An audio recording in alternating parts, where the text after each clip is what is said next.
یہاں تو لوگ احساس ہی نہیں کرتے میرے بھائی، یہاں تو احساس ہی نہیں کرتے. یہاں تو میں آیا ہوں نا رات کے 1 بجے محفل میں، تو میری طرح کے لوگ تہاڈا ذوق ہی نہیں، تسی سبحان اللہ ہی نہیں آندے، تسی ہاتھ ہی نہیں کھڑے کر دے. او بھائی تو نہیں آیا ہے، تو ٹر جانا ہے اپنا سارا سمیٹ کے پیسے گنا کے. اتنے بیچارے مغرب دے بیٹھے نے، ان کا ذوق تو اپنا ذوق بھی بیان کرنا. آنا تو بھی اسی وقت محفل میں جب سارے آئے ہیں، تے نالے تو تے گل کر کے آیا میں انہیں ہزار لینا ہے، تے مفت آئے نے سارے بیچارے. اس لیے ہو سکتا ہے ان کا عشق تجھ سے زیادہ ہو. کروں مدح اہل دول رضا، اور پڑے اس بلا میں میری بلا.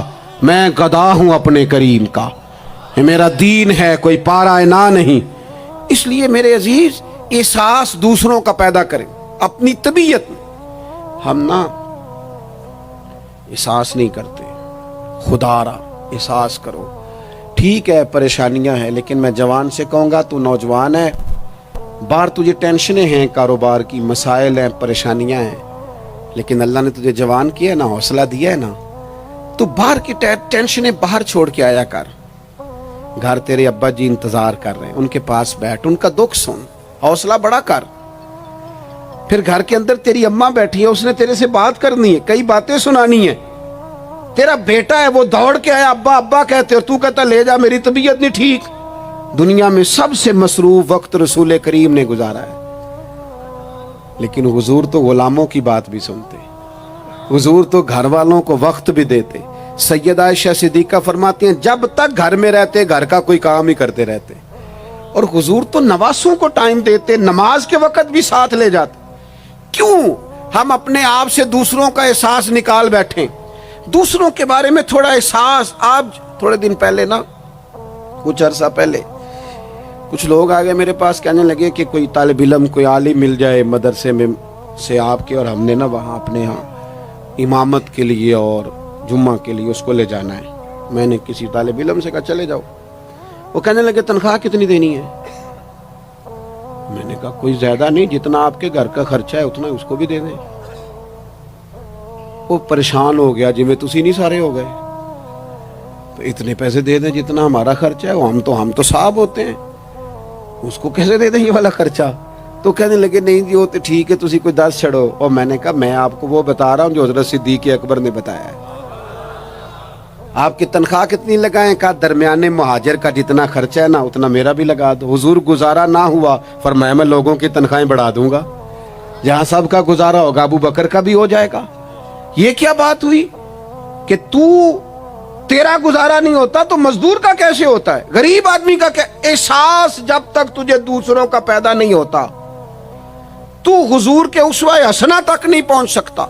تو نے نبی پاک کا طریقہ نہیں اپنایا. یہ پتہ ہے حضور جو غاروں میں روتے تھے اور سارا دن تبلیغ کرتے تھے اور طائف تشریف لے جاتے تھے اور عکاظ کی منڈیوں میں جاتے تھے، یہ احساس تھا، یہ درد تھا جو میرے محبوب کو لے جاتا تھا. احساس تھا. حضور چاہتے تھے رب کا کوئی بندہ دوزخ میں نہ جائے. اللہ کے محبوب رات کو روتے، دن کو تبلیغ کرتے، گلی گلی جاتے، لوگوں کو سمجھاتے. کوئی ایک بار دین کی بات پوچھتا 10 بار بھی اس سے پوچھتا تو بتاتے. کیوں؟ احساس ہے. بات ختم کرنے لگا ہوں. سیدہ طیبہ طاہرہ ام المومنین سیدہ عائشہ صدیقہ رضی اللہ تعالیٰ عنہ فرماتی ہیں ایک دن حضور مجھ سے فرمانے لگے، کریم فرمانے لگے عائشہ ایک بات بتاؤں تمہیں؟ یا رسول اللہ فرمائیے. تو کریم فرمانے لگے عائشہ جب تم مجھ سے راضی ہوتی ہو پھر بھی مجھے پتہ چل جاتا ہے، اور جب تمہارے دل میں کوئی بات ہوتی ہے پتہ مجھے پھر بھی چل جاتا ہے. کہتے میں نے جلدی سے عرض کی حضور میں اور آپ سے ناراض. تو فرمایا بتاؤں پھر؟ حضور بتائیے. فرمایا عائشہ کبھی کبھی قسم اٹھاتی ہو؟ یا رسول اللہ اٹھاتی ہوں. فرمایا جب ہوتی ہو نا مجھ سے راضی تو کہتی ہو مجھے محمد مصطفیٰ کے رب کی قسم، اور جب تمہارے دل میں کوئی بات ہوتی ہے تو پھر کہتی ہو حضرت ابراہیم خلیل کے رب کی قسم. پھر حضرت جناب عائشہ صدیقہ کہتی ہیں میں تمہیں بتا نہیں سکتی لوگوں میرے دل کا عالم کیا تھا یہ بات سن کے. یا رسول اللہ آپ لفظوں سے احساس کا پتہ کر لیتے ہیں، کوئی سوچ کیا رہا؟ یہاں تو گھر والے پورا احتجاج کریں. احتجاج میں ایک دفعہ کہیں کھانے کے لیے گیا تھا تو میں نے کہہ دیا کھانا بڑا اچھا پکا ہے. ایک آدھ اور بزرگ سے بھی میں نے وہ بات سنی تھی، پھر وہ پریکٹیکلی میرے ساتھ ہوں، میں کھانا بڑا اچھا ہے جی۔ تھوڑی دیر کے بعد نا گھر کے اندر سے رونے کی آواز آنے لگی۔ تو مناسب تو نہیں ہوتا کسی کے گھر کے مسئلے میں ایسی بات پوچھنا، لیکن وہ جب ماحول زیادہ ہی بڑا تو میں نے میزبان سے کہا کہ خیر تو ہے، گھر میں سب ٹھیک ہے؟ تو کہنے لگے آپ کی وجہ سے رو رہے ہیں۔ میں نے کہا کہنے لگے آپ نے بڑی تعریف کی ہے نا، کھانا بڑا اچھا پکا ہے۔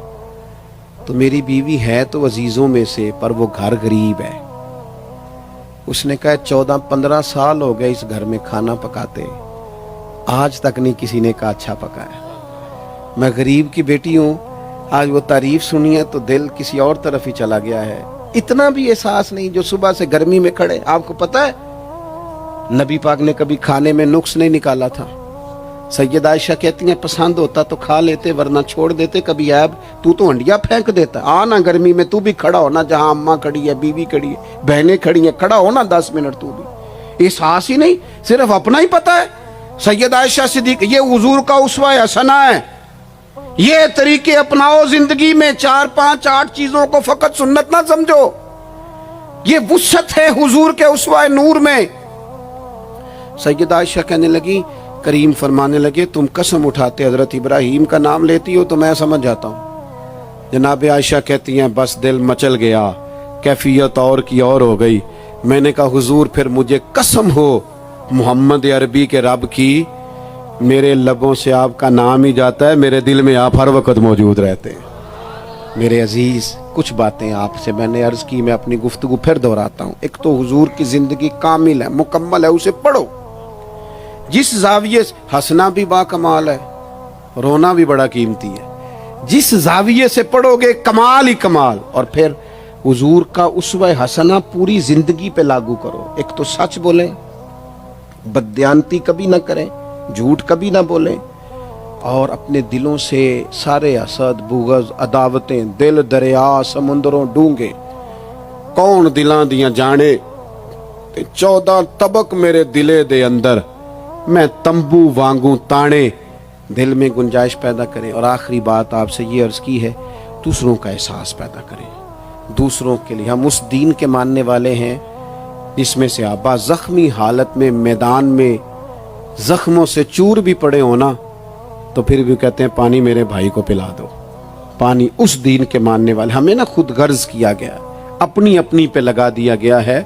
بانٹنا شروع کرو گے نا، بانٹنا، اس میں صفائی بھی ہے، برکت بھی ہے، اور جو بانٹتے ہیں ان کے خزانے خالی نہیں ہوتے، انہیں اللہ عطا بھی فرماتا ہے۔